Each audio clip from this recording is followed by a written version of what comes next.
हमारे साथ इस वक्त पंडित शुक्ला जी मौजूद हैं। अब आज माँ शैलपुत्री की आराधना हो रही। सबसे पहले माँ की महिमा, पहला नवरात्र है, किस तरीके से, हालांकि बहुत से लोग कलश स्थापना कर चुके होंगे, लेकिन कई हमारे देश में ऐसे भी इलाके हैं जहां पर शाम के वक्त माँ की आराधना, आरती होती है और पूजा होती है। बताइए पहले तो माँ की महिमा और किस तरीके से आज के दिन हमें पूजा का विधि विधान करना चाहिए। जी, सबसे पहले देशवासियों को और जीएनटी के दर्शकों को नवरात्रि दिवस की हार्दिक शुभकामनाएं। सबसे पहले माता का ध्यान करते हैं, ध्यान के बाद माता की व्याख्या पे आऊँगा। कालभ्राभां कटाक्षैररिकुलभयदां मौलिबद्धेन्दुरेखां शङ्खं चक्रं कृपाणं त्रिशिखमपि करे रुद्वहन्तीं त्रिनेत्रां सिंहस्कन्धाधिरूढां त्रिभुवनमखिलं तेजसा पूरयन्तीं ध्याये दुर्गां जयाख्यां त्रिदश परिवृतां सेवितां सिद्धकामयी अर्थात जो हमारे सभी कार्यों को सिद्धि प्रदान करे। आज माँ शैलपुत्री का दिन है, जिसको कहते हैं प्रथमम शैलपुत्री चा। यह जो है पर्वतराज शैल जी के यहाँ बिल्कुल छोटे रूप में जो है प्रकट हुई थी। और जब यह कथा सभी को विदित है कि उनने अपने योगाग्नि के द्वारा अपने आप को जब जो है अग्नि में समाहित कर लिया था दक्ष जी के यहाँ, जब उनको निमंत्रण नहीं मिला और ज़बरदस्ती शंकर जी से आज्ञा लेके वो गई, तो ये फिर बाद में इनने शैल जी के यहाँ जो हिमवंत के यहाँ, यानी कहने का तात्पर्य कि पर्वतराज के यहाँ शैलपुत्री के रूप में जन्म लिया। तो आज उन्हीं का ये प्रथम दिन है। और जो व्यक्ति मान लीजिए घट स्थापना नहीं कर पाते हैं, दैनिक रूप से भगवती का पाठ नहीं कर पाते हैं, उनके लिए बहुत बढ़िया मंत्र बताता हूँ, नवाण मंत्र, जिसको जो है भगवती दुर्गा का 9 अक्षरों का मंत्र है। और इसमें नवग्रह और 9 देवी, जो आपकी प्रथम शैलपुत्री चा, द्वितीयाम ब्रह्मचारिणी, तृतीयाम चंद्रघंटेति, कुष्मांडेति चतुर्थकम, पंचमम स्कंध मातेति, षष्ठम कात्यायनीति चा, सप्तमम कालरात्रिति, महागौरी तिचाष्टमम, नवमम सिद्धदात्री चा, 9 दुर्गा प्रकीर्तिता।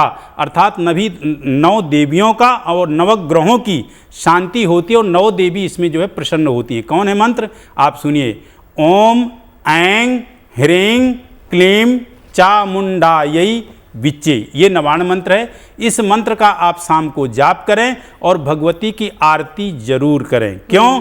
क्योंकि कहते हैं देवी पूज्य पद कमल तुम्हारे, सुर नर मुनि सब होई सुखारे। अर्थात माता सीता जी ने भी भगवती पार्वती की, भगवती शैलपुत्री की, भगवती गौरी की आराधना की थी, तभी उनको मनोवांछित जो है वर मिले थे और विशिष्ट उनको घर की प्राप्ति हुई थी। कहने का तात्पर्य है कि आप आज नवरात्रों का प्रथम दिन है, कुछ नहीं कर पाए हैं तो भगवती की निरांजन आरती जरूर आप संध्याकालीन टाइम पे जाके करिए और इस मंत्र का जाप करें। निश्चित रूप से आपके जीवन में सभी मनोभिलषित फल प्राप्त होंगे। एक बार शुक्ला जी आपको इंक्लूड करना चाहूंगी। इस बार कहा जा रहा है कि माँ जो है वो पालकी में सवार होके आई, इसका क्या संदेश है?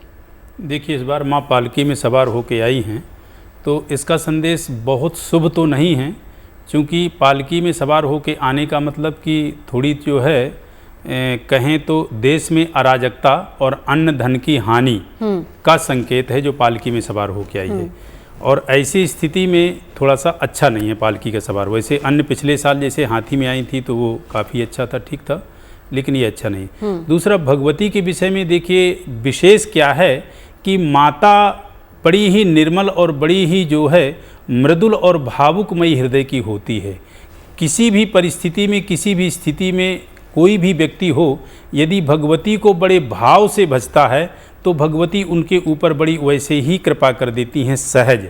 लेकिन एक चीज़ ध्यान रहे कि भोले बन कर के उनकी आराधना करें, बालक बन कर के उनकी आराधना करें, बहुत समझदारी और बहुत विवेकशील बन कर के ना करें। क्योंकि कहा गया है कुपुत्रो जायेता क्वचिदपि कुमाता न भवति।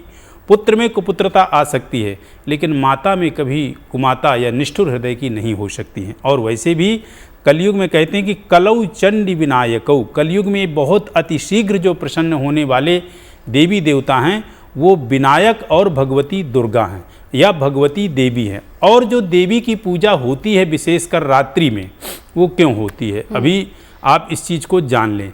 देखिए, दो ऐसे विशेष पर्व हैं जिनकी रात्रि में संध्याकालीन पूजा विशेष होती है। एक है गुजरात जैसे बहुत से ऐसे इलाके जहां पर नवरात्र में डांडिया खेला जाता है और वहां पर शुरुआत ही माँ की आरती के साथ, उनकी आराधना के साथ की जाती है और वो शाम में होती है। जी जी, जी। उसका मतलब जी हाँ, वही उसी बात पे आ रहा हूँ। देखिए, जो रात्रि में संध्याकालीन गुजरात आदमी या कहीं भी पूरे देश में पूजा होती है, देश में पूरी जो है संध्याकालीन टाइम पे भगवती की आरती होती है। वो होती क्यों है? क्योंकि कहा गया है कालरात्रि महारात्रि मोहरात्रिश्च दारुणा, इनकी रात्रि में ही पूजा का महत्व है। कालरात्रि मतलब अष्टमी की रात्रि यानी नवरात्रि, और महारात्रि मतलब शिवरात्रि।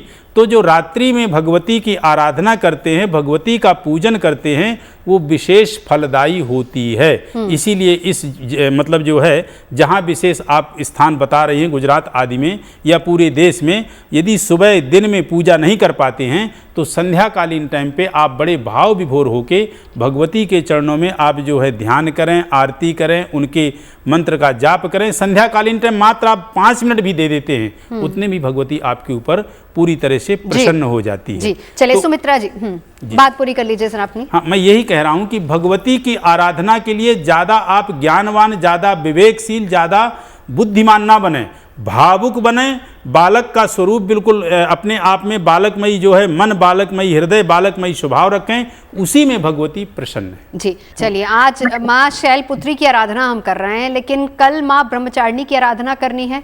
अरविंद शुक्ला जी, तो क्या विधान है वो भी बता दीजिए जरा। देखिए, ऐसा कल भगवती का जो स्वरूप होगा वो ब्रह्मचारिणी का होगा। जैसे प्रथम शैलपुत्री चा द्वितीयाम ब्रह्मचारिणी, तो एक हाथ में माला लिए हैं, दूसरे हाथ में कमंडलू होगा, और अपनी तपस्या से उनने ब्रह्मा जी को प्रसन्न किया था। अर्थात ब्रह्मचारिणी उनका नाम इसीलिए पड़ा कि उनका जो कल का जो पूजन होगा वो ब्रह्मचारिणी का पूजन होगा, ब्रह्मचारिणी देवी का पूजन होगा। और उनने अपनी तपस्या से ब्रह्मादि देवताओं को प्रसन्न किया था, इस जगत को प्रसन्न किया था। उनने इतनी अत्यधिक जो है तपस्या की थी कि उनका जो तेज पुंज है, अतिशय कई हजारों सूर्य के जो प्रकाश होते हैं उसकी तरह उनका जो है शरीर प्रकाशित हुआ था। तो कल आप जो है ब्रह्मचारिणी का पूजन करें, और भगवती के विषय में एक चीज़ का ध्यान रखेंगे कि आप जो है और किसी चीज़ का भोग लगा पाएँ या ना लगा पाएँ, शहद का भोग अवश्य लगाएं। क्योंकि कहते हैं गर्ज गर्ज क्षणम मूढ़ा मधु यावत पिवाम्यहम मया त्वयि हते त्रैवा गर्जिष्यन्तु सुदेवता। भगवती दुर्गा को मधु अतिशय प्रिय है, तो मधु का आप भोग लगाएं, और कदली फल, केला, इसका भी आप भोग लगाएं। और गाय का दूध, गुड़ आदि जो है, ये सबसे पवित्र चीज़ है जो आपके मार्केट में भी आपको 3, 2, 5 जाने की वैसी नहीं है, ये बिल्कुल पवित्र, इसका भोग लगाएं। और भगवती से निश्चित रूप से आप प्रार्थना करें, भगवती आपकी हर मनोकामना को पूर्ण करेंगी। क्योंकि कहते हैं यम यम चिंतयते कामम तम तम प्राप्नोति निष्तम। जैसे जिस भाव से जिस तरह से भगवती को भजोगे, उस भाव से उसी तरह से भगवती आपकी सभी मनोकामनाओं को पूर्ण करेंगी। क्योंकि माँ से ज्यादा निर्मल और कोई नहीं है। कहते हैं मत समः पातकी नास्ति पापग्नि तत्समा नहीं, एवं ध्यात्वा महादेवी यथा योग्यम तथा कुरु। हे भगवती, हे जगत जननी, मैं जिस योग्य हूँ आप मुझे जानती हैं, आपसे कुछ छुपा नहीं है। मैं किस तरह से दुखी हूँ, किस तरह से प्रसन्न हूँ, किस पोजीशन में हूँ, उसी हिसाब से आप मुझे जो है मेरे कष्ट को खत्म चलिए तो एस्ट्रो तक ऐप पर आपको मिलेगा भविष्य से जुड़े हर सवाल का जवाब। डाउनलोड कीजिए एस्ट्रो तक ऐप और चुटकी में जुड़िए इंडिया के बेस्ट एस्ट्रोलॉजर से।